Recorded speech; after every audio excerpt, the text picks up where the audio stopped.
for the elimination method, or also referred to as the addition method. It's a bit different of a setup, but certainly still the final conclusion is the same. You're still looking for values of x and y. Here, it's really more about just understanding the process and why we do what we do in this method.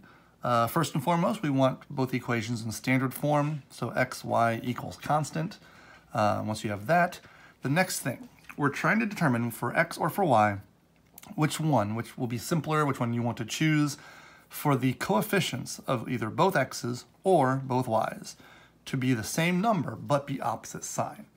And so right now we've got a 2 and a 3 or a -5 and a 1, so we don't have that for either situation. But we can manipulate or alter the equations by multiplying by whatever we need to, as long as we do it to the entire equation, in order to change the equations so the coefficients match.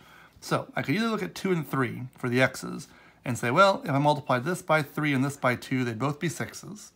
But I would need one of them to be a negative also. So that would involve multiplying both equations by something. Or I could look at the y's and say, I've already got a positive and a negative. This is a 5 and this is a 1. So if I bring this equation, the second equation over, and I don't mess with it at all, but for this for the second equation, if I took this and multiplied by a 5, meaning multiply every term by 5, I have 15x plus 5y equals 40. This accomplishes the goal of having a positive and a negative of the same number. So again, you can choose whichever variable you want to focus on.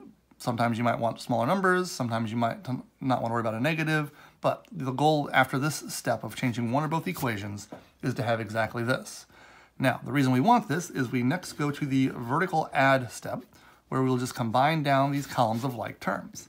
Getting 17x here, there's the elimination, we call it the elimination or the addition method, and that's a 51. And then one step later, getting x by itself, we get x is 3. From there, we take this number and we go back to either the original equations. I'll go back to the one that's got just x in it, or sorry, just y. So that second equation. So we'll substitute 3 in for that x.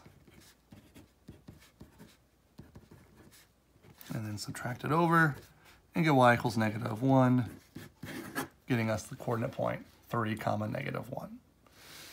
Here at the bottom of the page, I've got just a little bit of a recap, kind of when things, when one method might be better, might be preferred, might be easier.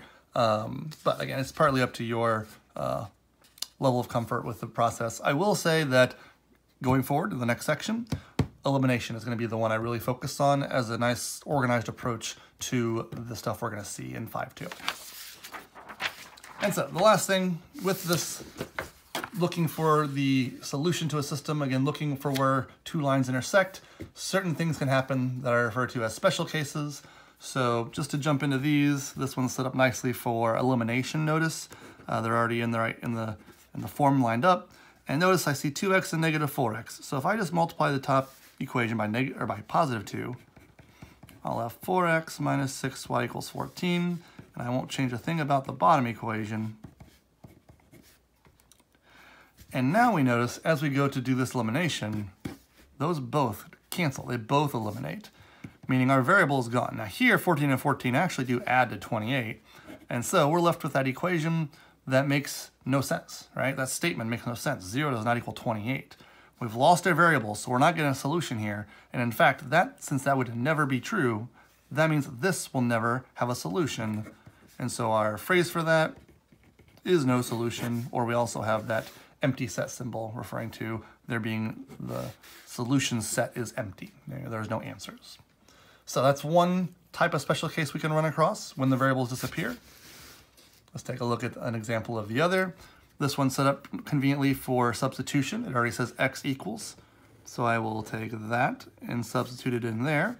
So 4 times 2 plus 4y minus 16y equals 8. Distribute 8 plus 16y minus 16y equals 8.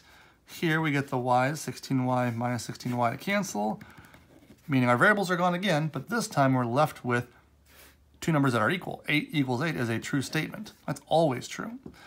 Now, in the past you may have been taught this is something you can describe by saying there's an infinite number of solutions, or infinitely many, because this situation is truly the situation of these two lines being the exact same.